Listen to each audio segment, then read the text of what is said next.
పేరు పేరున హృదయపూర్వకంగా నమస్కారాలు. Yes sir. అయితే వాడికి ఏదైతే కూడా ఇంకొక 20 నిమిషాలైనా పాపం మాట్లాడతాడు, చాలా ఇబ్బంది పడతాడు. మీరు బలవంతం చేస్తారు, ఆయన కావాలంటాడు, మీరు బలవంతం చేస్తాడు, ఆయన మాట్లాడాలంటాడు. ఇంకా కొంచెం ఇచ్చింటే మాట్లాడుతాడు కదా, ఏముంది. ఇంకా ఎట్లు వాళ్ళిద్దరు ఉన్నారు కాబట్టి వాళ్ళిద్దరు మాట్లాడితే 1 గంట అయిపోతుంది. నాకేదో 2 నిమిషాలు ఇచ్చి మీరు 2 క్వశ్చన్లు ఇచ్చి క్లోజ్ అయిపోయింది. ఏమి లేదు సార్, సరిపోతుంది కదా. ప్రశాంతంగా మీరు కూడా పోగొండి మాట్లాడండి. మధ్యలో ఒకటో రెండో ఏం క్వశ్చన్లు మాట్లాడమను, అడుగుతాను. ముగ్గురు ఉంటారు అదేం లేదు కానీ సార్, వాళ్ళు ముగ్గురు సింహం ఉంటారు. సింగిల్ లాంటి వాళ్ళు సార్, మీరు చెప్పగలరు ఒకరు సమాధానం ఉంటాం. అందరికి. అయితే మోహన్ రెడ్డి గారు ఏం చెప్తా సమాధానం టైం ఇచ్చే కదా. ఇస్తాం సార్. ఇన్ని మాట్లాడినాక మాకు మీకు అంత ఇస్తాం టైం సార్, ఇచ్చే పావుగంట సమాధానం టైం ఎప్పుడు మీ చెప్పాలా? పావుగంట టైం మీకు ఉంది. నెక్స్ట్ టైం మీరు ఒక నలుగురితో పొత్తులు పెట్టుకోండి. ఆ నలుగురికి కలిపి అందరికీ పావుగంట ఇద్దాం. ఈసారి పొత్తులు పెట్టుకోమని చెప్పండి. మా కార్యకర్తలతో ఇతర జెండాలు మోయడం ఏంది, ఇతర కాళ్ళు ముక్కడం ఏంది, ఇతరుల దగ్గర పోవడం ఏంది. మాకు ఇలా సింగిల్ జెండా, సింగిల్ నాయకుడు, సింగిల్ పార్టీ ఇది అంతేగాని అంత వేరే ఎప్పుడు ఆలోచన చేయొద్దు, ఆలోచన ఉండదు. ఇచ్చిపెట్టండి. సరే. తర్వాత అయితే ఒకటి మిమ్మల్ని అడగాలి. ఒకటి మోహన్ రెడ్డి గారు, ఏదైతే చెప్పండి ఇప్పుడు సార్, మెగా ఏదైనా అడగండి ముందే. అదే ఏదైతే ఈ మెగా డిఎస్ఏలో సీట్లు అమ్ముకున్నారు, ఇవన్నీ మీరు చేస్తున్న ప్రధాన ఆరోపణలు అని చెప్పి మాట్లాడుతుంది కూటమి ప్రభుత్వం.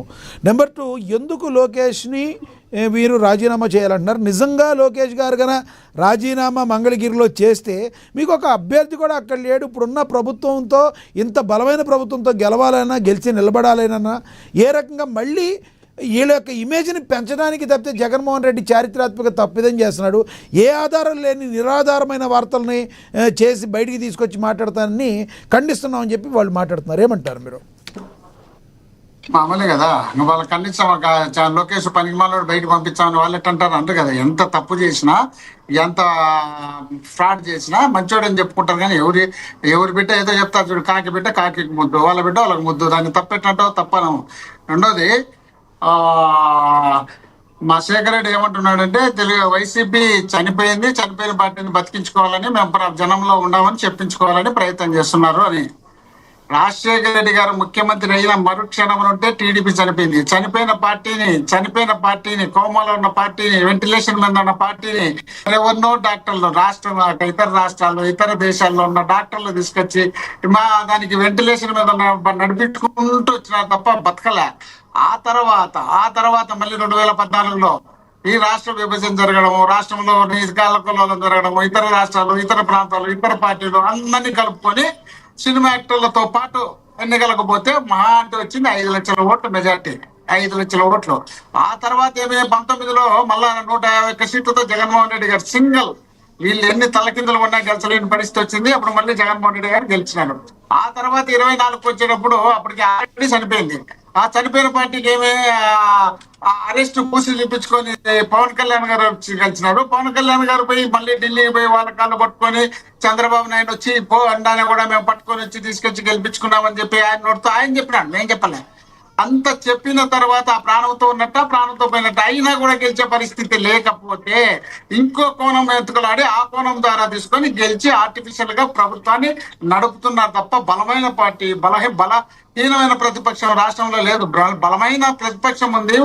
ఓటు సంఖ్య బాగానే ఉంది, సీట్ సంఖ్య తక్కువ ఉండొచ్చు, కానీ జనసంఖ్య వీళ్ళందరికన్నా ఎక్కువ ఉంది. సాక్షాత్తు ముఖ్యమంత్రిగా 50 సంవత్సరాల రాజకీయ అనుభవం కలిగి 17 సంవత్సరాలు ముఖ్యమంత్రిగా పనిచేస్తున్నటువంటి చంద్రబాబు నాయుడు గారు బయటకు పోతే ఈగలు కూడా వాళ్ళే పరిస్థితి లేదు. జగన్మోహన్ రెడ్డి గారు 50 సంవత్సరాలు జగన్మోహన్ రెడ్డి గారు బయటకు పోతే కంట్రోల్ చేయలేని పరిస్థితిలో ఉన్నారు. కాదండి సార్, మీరు పరిస్థితిలో ఉన్నారు. మీరు భయపడుతున్నారంట కదా. అంటే మీరు భయపడుతున్నారంట కదా, ఎందుకంటే గతంలో చంద్రబాబు నాయుడు గారికి సెంటిమెంట్ వర్కౌట్ అయింది.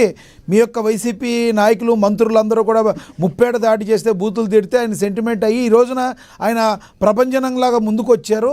అదేవిధంగా మీరు అసెంబ్లీకి వెళ్తే ఒకవేళ నిజంగా మీ నాయకుడిని కన్నా ఏమన్నా వాళ్ళు అవహేళన చేస్తే ఆ సెంటిమెంట్ మీకు వర్కౌట్ అవుతుంది. కానీ ఈ రకంగా బలం లేకుండా మీరు అసెంబ్లీలోకి వెళ్ళట్లేదు, ఎందుకు వెళ్తలేదని అడుగుతున్న వాళ్ళకి మీరు ఏం చెప్తారు? నేను చెప్పాను మళ్ళీ మీరు చెప్పిన దానికి నేను చెప్తాను. వాళ్ళు చెప్పినారు కదా, వాళ్ళన్నిటికీ చాలా చెప్పాలి కదా. ఇప్పుడు లోకేష్ గారంట 2024లో ఎన్నికల్లోకి వస్తాడంట. ఆయన ఎన్నిక వచ్చినప్పుడు బలమైన లీడర్ ఇద్దంట. ఆ బలమైన లీడర్ ను మేము తట్టుకోవాలంటే కష్టం అంట. అప్పటికి మళ్ళీ పవన్ కళ్యాణ్ గారు తగ్గిపోయింటాడంట. ఆయన వీక్ అయిపోయింటాడు, ఈయన బలం అయిపోయాడంట. అప్పుడు పవన్ కళ్యాణ్ గారిని పక్కన పెట్టి ఈయన మాత్రమే ముఖ్యమంత్రి అభ్యర్థిగా ప్రకటించుకొని ముందుకొచ్చి బ్రహ్మాండమైన మెజార్టీతో గెలిచేందుకు వాళ్ళు ముందుకు వస్తారంట. మేము భయపడతామంట. అరే బాబు, 3 పార్టీలు కలిసిన జగన్మోహన్ రెడ్డి గారు బయటికి వస్తే ఆ మరుసటి రోజు కేబినెట్ సమావేశం పెట్టుకుంటున్నారు. మరుసటి రోజే ఆ కేబినెట్ సమావేశానికి పవన్ కళ్యాణ్ గారు పోనీ వీళ్ళ దరిద్రమో దురదృష్టమో తెలియదు కానీ ఆయన విజయవాడలోనే కూడా ఆడికి ఉండి వాళ్ళ కేబినెట్ సమావేశానికి పోవడం. కాకపోతే వీళ్ళు ఏమనుకుంటున్నారంటే, మేము రాష్ట్రంలో అధికారంలో ఉన్నాం కదా, పోలీసులు మా చేతిలో ఉన్నారు కదా, మేము బెదిరిస్తాం కదా, మేము భయపడిస్తాం కదా, మేము టెంట్ పీకే ఇస్తాం కదా, టెంట్ దగ్గర పోలీసులను మేము రౌడీజం చేస్తాం కదా, రౌడీజం చేస్తే వైసీపీలు భయపడతారు కదా, భయపడిస్తామనే ఆలోచనలు చేయాలనే ఉద్దేశంలో భాగంగా మొదలు పెట్టినటువంటి వీళ్ళ కార్యక్రమాన్ని, వీళ్ళు చేసినటువంటి అక్రమానికి దాదాపు జూలైలో మే నుండి మేము స్టార్ట్ చేసినాం. మే 26వ తేదీ రాష్ట్ర వ్యాప్తంగా విద్యార్థి కార్యక్రమాలు నిరసన జరిగింది. జూన్ 1వ తేదీ నుండి జిల్లా కలెక్టర్ వద్ద నిరసన చేసినాం. జూన్ 8, 9 నియోజకవర్గాల్లో ఒక టౌన్ హాల్ పెట్టి అక్కడ సమావేశాలు పెట్టి మీటింగ్లు మాట్లాడినాం. జూన్ 12 అన్ని 175 నియోజకవర్గాల్లో నిరసన కార్యక్రమాలు చేసినాం. జూన్ 18 రాష్ట్ర గవర్నర్ కు డిఎస్సి పైన అవకతవకల పైన వినతి పత్రం ఇచ్చినాం. జూన్ 28 రాష్ట్ర వ్యాప్తంగా విద్యార్థి వివేచన విభాగం తరపున నిరసన తెలిపినాం. జూన్ 31 కలెక్టరేట్ లో జయశ్రీతో కానీ కలెక్టర్లతో కానీ వినతి పత్రం ఇచ్చినాం దీనిపైన. ఆ తర్వాత 3, 4 తేదీల్లో రాష్ట్ర వ్యాప్తంగా రౌండ్ టేబుల్ మీటింగ్లు పెట్టి అక్కడ ఉన్నటువంటి మేధావులతో విద్యార్థులతో అందరితో మీటింగ్ పెట్టే కార్యక్రమం పెట్టి వీళ్ళు చేసినటువంటి అక్రమాలు అన్యాయాలపైన ఎప్పటికప్పుడు మాట్లాడించినాం. ఆగస్టు 6, 8 నియోజకవర్గాల్లో నిరాహార దీక్షలు చేయించినాం. ఆగస్టు 10వ తేదీ రాష్ట్ర వ్యాప్తంగా అన్ని నియోజకవర్గ కేంద్రాల్లో లక్షలాది మందితో నిరసన కార్యక్రమం తెలిపితే చంద్రబాబు నాయుడు గారికి దడ దడ దడ దడ దడ అంటుంది. ఇదేంద్రుడు బయటకు వచ్చే జనము, మీటింగ్ పిలిపించే జనము, నియోజకవర్గాలు, మండలాలు, జిల్లా మొత్తం ఎక్కడ పెడితే అక్కడ